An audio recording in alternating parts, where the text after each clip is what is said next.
Hello guys, welcome to 5th generation Hobby Shop. Review testing tayo and shoutout po pala kay Sir Alexander of Zamboanga del Norte. Sir, welcome. This is your unit, the KWC 1911 Tactical Airgun Pistol. Okay. So, this is airgun, not airsoft. This is the box. By the way, meron na siyang kasamang CO2 at saka bala. Okay, ang bala niya ay 4.5mm steel BBs. Yan. Dumidikit po sa magnet yan. Okay, steel BBs. This is copper coated steel BBs. Okay? And yung CO2 niya is 12G. So, ito po yung box. Ayan. Steel BBs, airgun, blowback, 4.5mm or 177. So, this is KWC brand, made in Taiwan. Okay, the model is 1911 Tactical. Ayan. Kaya siya tactical kasi meron siyang tactical rail. Ayan, tactical rail. Na pwede mo siyang lagyan ng accessories such as flashlight, lasers, yan. Okay? Yung isang version natin dito, yung M1911 Classic, wala po yung tactical rail. Okay, ayan. CO2 powered 12G. Ayan. So, buksan na natin. Ang ganda ng box. Okay. So, ito yung brochure or yung catalog, product catalog. So, nandyan makikita nyo po yung iba't ibang models ng KWC. Okay. Yan. Okay. And the owner's manual, ayan, 1911 Tactical Airgun Steel BBs. Manual. The model number. Ayan, yung mga maintenance guide. Okay. And then, upon request of Sir Alexander, lalagyan natin siya ng recoil buffer. Okay, so, na-install ko na sa unit yung recoil buffer, sir. Papakita ko rin sa inyo mamaya.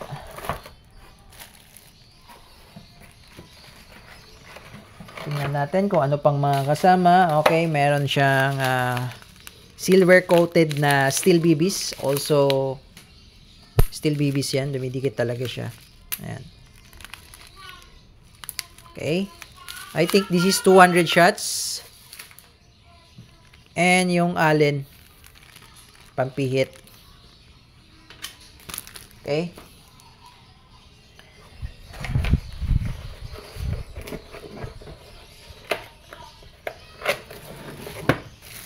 The unit, of course, the unit. Yan, this is full metal po. Yan, full metal siya. Except sa grip cover. Okay, so ayan yung mga markings. 177 cal, 4.5mm. S. S po stands for steel BBs. Ayan. Then, as you can see, ang ganda ng serrations. Yung sight. Okay, white dot na. Then, sa front. Then, sa kabilang side naman, yan yung serial number. Ayan, KWC made in Taiwan. Okay, later on, i-test natin yung, check natin yung EPS. The magazine is 17 rounder capacity. Ayan, CO2 powered. Okay, 17 rounds.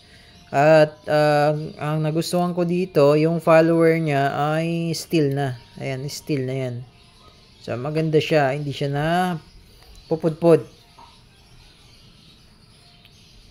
Okay. Now, lagyan natin siya ng oil. So, every time na maglalagay kayo, sir, ng CO2, patakan nyo ng oil to. Itong part na to, patakan nyo ng oil. And, eto. Okay? So, minsan po, lumuluwag po yan. Okay? Yung outlet bulb. Ito po yung outlet bulb. lumuluwag po yan paminsan. So, kailangan nyo po ng tools or ng tool na katulad nito. This is the bulb tool. Okay, so ito po yung talagang nakadesign para sa mga gas blowback or air gun na magazine. Okay, sa airsoft, gamit na gamit siya sa magazine. Okay, dito, magagamit nyo din po siya pag hihigpitan nyo yung bulb. Ayan. So, lumuluwag po yan paminsan dahil sa blowback. Especially sa lakas ng blowback, lumuluwag yan. Saktong higpit lang. Ayan, alalay lang higpit. Ayan, so, hinigpitan ko na siya. So, in the future, kung kailangan yung higpitan, kailangan nyo ng ganito. Okay? Meron man kayo, okay. Mas okay, sir. And then,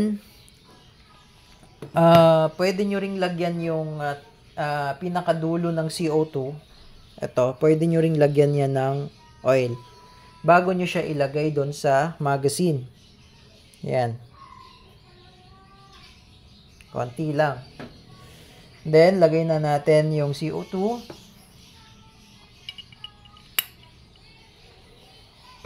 Kunin lang natin yung allen.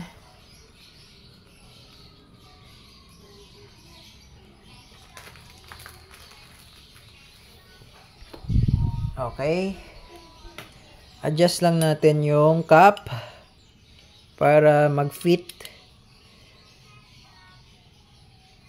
Ayan. Okay. So, once nag-fit na, higpitan na natin. Then, pipigilan ko po itong CO2 para itong part na to, pipigilan ko para hindi umikot. Okay. Then, kailangan mabilis po. Ayun. Then, saktong higpit lang po. Huwag nyo pong itutodo. Sakto lang. Alalay lang din. Ayan. Okay. Now, nabutas na po yan. So, hindi lang po siya pwedeng i-stack ng sobrang tagal. Sobrang tagal po. Though, kagandahan niya kasi nakahiwalay siya sa unit. Meron kasing mga CO2 powered na like yung Phantom.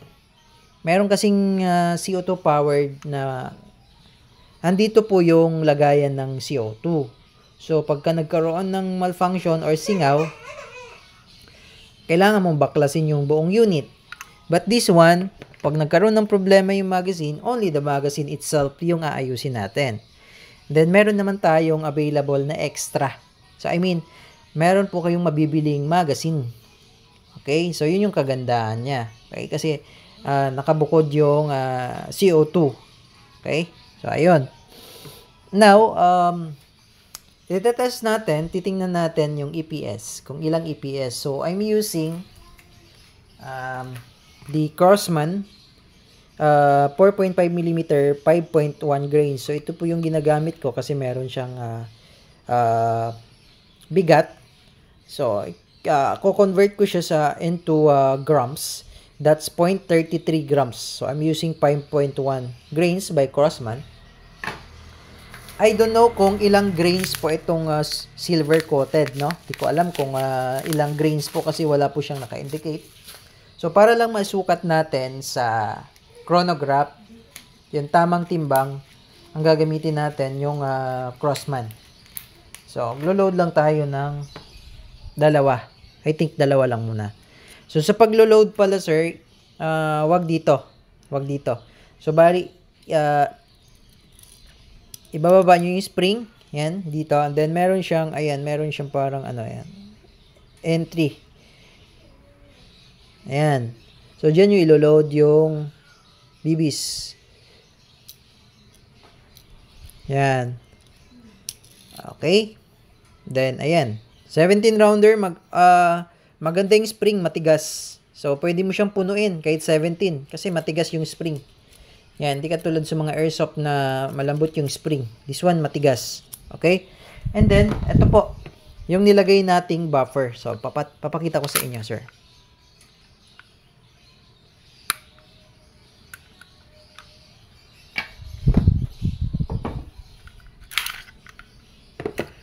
So, ayan po yung naka-installed na buffer. Okay po. So, wait lang. May tumatawag.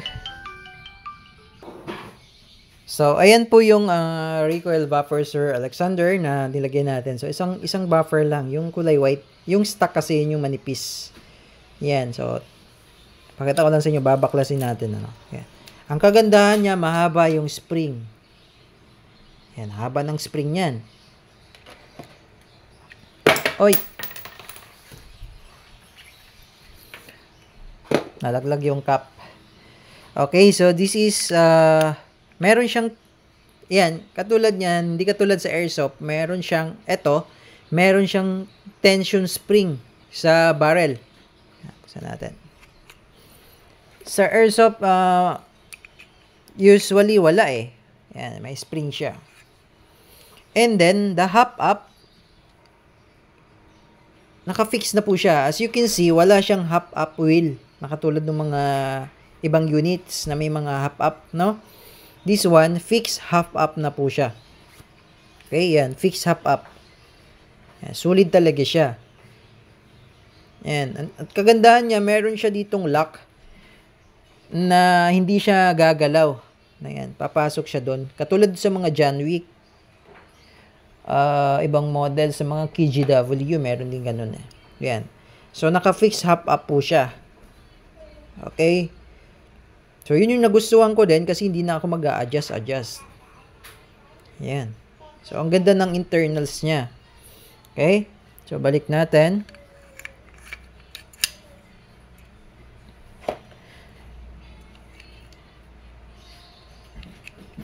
Ngayon, sir, kung gusto mo namang tanggalin yung buffer, madali lang naman siya tanggalin, sir. Ayan. Ayan. Madali lang siyang tanggalin. Ayan. Ito yung stock, yung manipis. Okay, so kung gusto nyo tanggalin, pwede naman, then mag-open chamber na siya.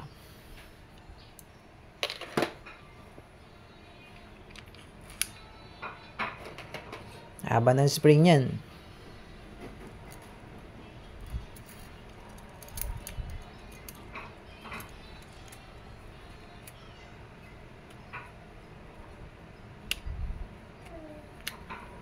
Ayun, okay.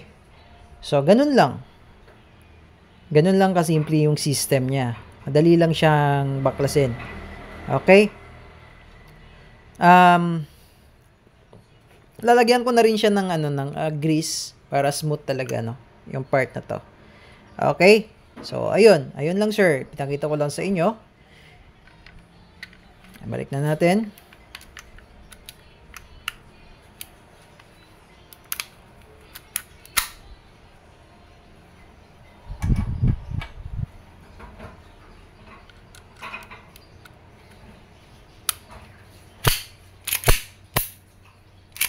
Yan. Ang crispy ng niya, ng pitik. Yan.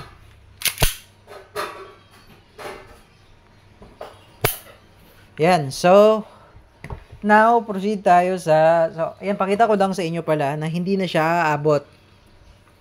I mean, yung slide stop, hindi na aabot dun sa notch. So, hindi na siya mag-open chamber kasi meron ng buffer.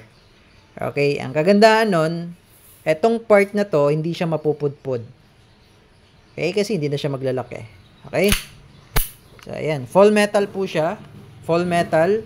Metal slide. Metal frame. Metal po yan lahat. Except lang sa grip cover. And napapalitan naman yan ng ibang klase ng grip. Okay?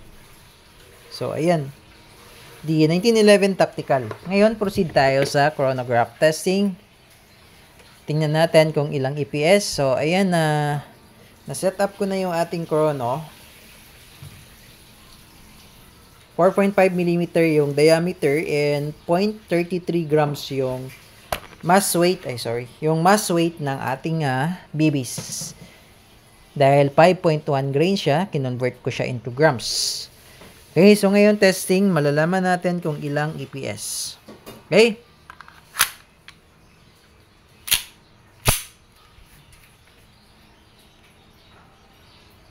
Firing.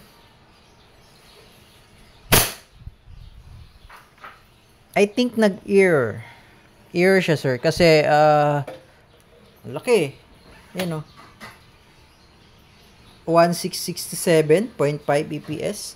So, ulitin natin. Isa pa. Ayos lang natin tong setup. Yan. Okay, firing. 570.7. Malakas ha? 570.7. Yan, 570.7. Okay, malakas. Malakas siya. Okay, so, yun. Ang request ni sir, tatas natin siya sa bote. Obvious siguro talagang mababasag na yun. Tingnan natin kung mababasag niya yung beer. Okay, request of Sir Alexander kung kaya niya bang basagin yung beer. So, titingnan natin. Okay, Sir Alexander, yun na ating target, no? Bali, ayan. Yung Red Horse beer. Nilagyan ko lang siya ng para hindi magkalat. Okay, so buo pa po yan. Ngayon, testing natin siya dito sa 1911, KWC 1911 Airgun, 4.5mm. Steel BBs, CO2 powered. Loaded siya ng 5 shots. Okay. Tingnan natin. Make sure lang na meron kayong eye pro, sir. Eye protection kasi bumabanda po yung bala. Hindi siya nababasag. Okay. So, testing. First shot. So, hindi siya nabasag, I think. Tingnan natin.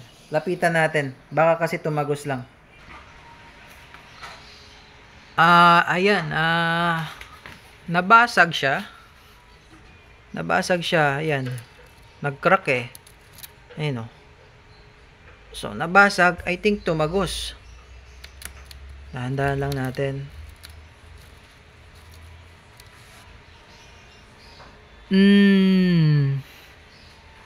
Hindi siya tumagos.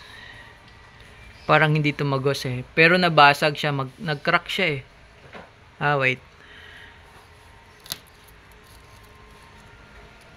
Ayan, hindi siya tumagos. Pero basag. Basag siya eh, kasi may crack. Ayan. Ayan, taka. Dahan-dahanin na natin para hindi mawasak. Ayan. So, nabasag siya. Pero hindi siya tumagos, no? Okay. So, testing tayo ulit. Okay, sir. Ubusin lang natin yung bala. Okay, firing.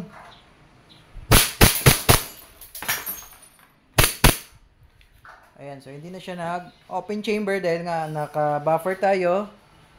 Ayan, so sa 5 shots talagang babasagin or wawasagin or dudurugin niya yung Red Horse. Sa unang putok nabasag niya na pero hindi siya tumagos. Nag-crack eh. Nag-crack siya. Okay? So yun lamang po, Sir Alexander of Zamboanga del Norte. So, ready na po ang inyong unit. Bali, i-release ko po yung CO2, no? Kasi medyo malayo-layo yung padadala natin. So, i-release natin yung, i-release ko yung CO2. Okay? So, yun lamang po, Sir Alexander. Magliligpit pa po ako ng mga bubog. Ayan. Sabihin na natin sa pangalawa o pangatlo, nabasag niya na. Okay, sa pangalawa, pangatlo. Actually, doon sa isang shot, nabasag na siya, nag-crack na siya eh. Okay? So, yun lamang po, Sir Alexander of Zamboanga del Norte. Thank you, sir, and have a nice day.